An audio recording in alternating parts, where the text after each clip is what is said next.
అసలు నువ్వు ఎవడి తొత్తు అది ముందు చెప్పాలి. పవన్ కళ్యాణ్ గారు బీజేపీ తొత్తు అంటున్నావు. పవన్ కళ్యాణ్ గారు బీజేపీ కాదు, సనాతనానికి తొత్తు అనుకోవచ్చు. ఆయన దానికి గౌరవంగా ఫీల్ అవుతారు. సనాతనానికి నేను తొత్తు అని చెప్పి చెప్పుకోవడం కూడా ఆయన గర్వంగా ఫీల్ అవుతారు. అది ఆయన రక్తంలో ఉంది. మరి నువ్వెవరి తొత్తు అది ముందు చెప్పు. రామాయణం గురించి మాట్లాడే అర్హత నీకుందా అసలు? లక్ష్మణుడు లక్కీ అంటవా? నీలాగా సంకరజాతి పేరు పెట్టుకునే వంశం అనుకుంటున్నావు వాళ్ళది?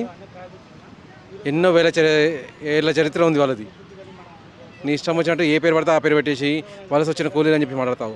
అసలు సిగ్గు శరం బుద్ధి అనేది ఉంటే నీకు అసలు ప్రపంచంలో ఎవరికి కనిపించేవాడు కాదు. నేను క్లియర్గా ఒకటే మాట చెప్తున్నాను, ఇది మా తెలుగు ప్రజల చేతకంతనం అన్నట్టు. నీలాంటి వాడి వీడియోలు కూడా ఇంకా చూస్తున్నారని చెప్పేసి. అంటే హిందూ సమాజం అనేది ఎప్పటి నుంచో సాధక బాధకాలను ఓర్చుకుంటూ బతుకుతుంది. అలా అని చెప్పి వాళ్ళకి తిరగబడడం రాదని కాదు. ఒక పిల్లిని రూమ్లో వేసి కొడితే అది తిరగబడి చంపుతుంది మనిషిని. అదే పని నువ్వు చేసే ప్రతి తప్పు పెరుగుకుంటూ పోతుంది. ఒకరోజు నిన్ను గుడ్డలు ఊడదీసి కొట్టే రేంజ్కి వస్తుంది. ఆ ఒకరోజు అనేది రేపే రావాలి, కాదు ఇవాళే రావాలి అని నేను కోరుకుంటున్నా. నాకు దొరికితే కనుక నేను మాత్రం అదే పని చేస్తాను. మరి అటువంటి నటుడికి తెలుగు ఫిల్మ్ ఇండస్ట్రీలోనే ఇంకా ఎక్కువ అవకాశాలు ఇస్తున్నారు. దీనిపై మీ అభిప్రాయం?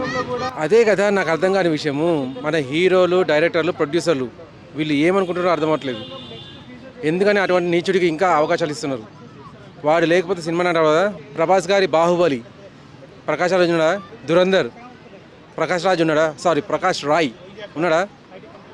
అంత పెద్ద హిట్లు కొట్టగలుగుతున్నారు ఒక నటుడు లేకపోతే. మరి వాడిని పెట్టుకోవాల్సిన అవసరం వస్తుంది, వాడిని తెలుగు ఇండస్ట్రీలో చూపించాల్సిన అవసరం వస్తుంది.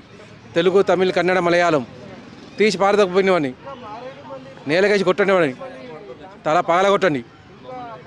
అటువంటి నా కొడుకుని బతికే హక్కు అస్సలు లేదు. మనకు మెయిన్ థింగ్ ఏంటంటే అండి, కోట శ్రీనివాసరావు గారు లేని లోటు క్లియర్గా తెలిసిపోతుంది. ఆయన ఉండి ఆరోగ్యంగా ఉంటే నిజంగా చెప్తున్నా కదా, చెప్పు తీసుకొని కొట్టేటోడు అని ప్రకాష్ రాజ్ని వెంటబడి మరీ కొట్టేటోడు. ఆయన లేని లోటు క్లియర్గా కనిపిస్తుంది. కోట శ్రీనివాసరావు గారు, మిమ్మల్ని కోల్పోవడం మా దురదృష్టకరం. మీరు మా గురించి మాట్లాడారు, కొట్లాడారు, కానీ మీ ఆరోగ్యం సహకరించక మమ్మల్ని వీడి వెళ్ళిపోయారు. మీరు ఉండుంటే ఇటువంటి కుక్కలు, నీచులు వచ్చేటోళ్ళు కాదు. కనీసం మా అన్న ఏదైనా యాక్షన్ తీసుకోవాలి. మూవీ ఆర్టిస్ట్ అసోసియేషన్ ఖచ్చితంగా దీని మీద చర్య తీసుకోండి. వాడిని వెలివేయండి సినిమాల నుంచి. వాడు ఎక్కడో ఏదో బలుపు చూసుకొని ఇక్కడ మాట్లాడుతున్నాడు. ఇప్పుడు పవన్ కళ్యాణ్ గారిని తొత్తు అని చెప్పి మాట్లాడాను కదా. అరే నువ్వు ఎవడు తొత్తు? బ్రిటిషర్స్ 200 ఏళ్ళు పాలించారు, వాళ్ళ మతంలో బతుకుతున్నావు నువ్వు. బ్రిటిషర్ తొత్తు కదా నువ్వు. నీ అంత నీచమైన బతుకు ఇంకొకటి ఉంటుంది. నీలాంటి వాడిని మనిషి అనే బదులు పొరపాటున జంతువు అంటే కూడా ఆ జంతువు కూడా అసహించుకుంటుంది. వాడిని మాత ఎందుకు పోలుస్తున్నారని చెప్పేసి. అంతటి నీచమైన బతుకునేది. ఎక్కడి నుంచో ఫండ్స్ వస్తున్నాయని చెప్పేసి ఆ ఫండ్స్ గురించి నా రామాయణాన్ని ప్రశ్నించేంత అర్హత లేనోడు నువ్వు. నా రామాయణాన్ని ప్రశ్నించి నా రాముని వలస కూలి అంటావా? నీది వలస బతుకు కాబట్టి ఒకసారి నిన్ను తీసి బయటకు వెళ్ళగొడితే కాళ్ళు పట్టుకొని ధర్నాలు చేసుకుంటూ కూర్చున్నావు. ఆమె నేను హార తీసుకుని చెప్పి చేసినావు. అప్పుడు కూడా మా ప్రొడ్యూసర్స్ పోనీ ఒకరిని ఉసురు మనం ఎందుకు తినాలి, ఒకరిని బాధలు మనకెందుకు అని చెప్పేసి నిన్ను తీసుకొని దగ్గర చేర్చుకున్నారు. ఇంకా నీది అదే కుక్క బుద్ధిలాగా ఉంది, కుక్కతో లాంటి బుద్ధి.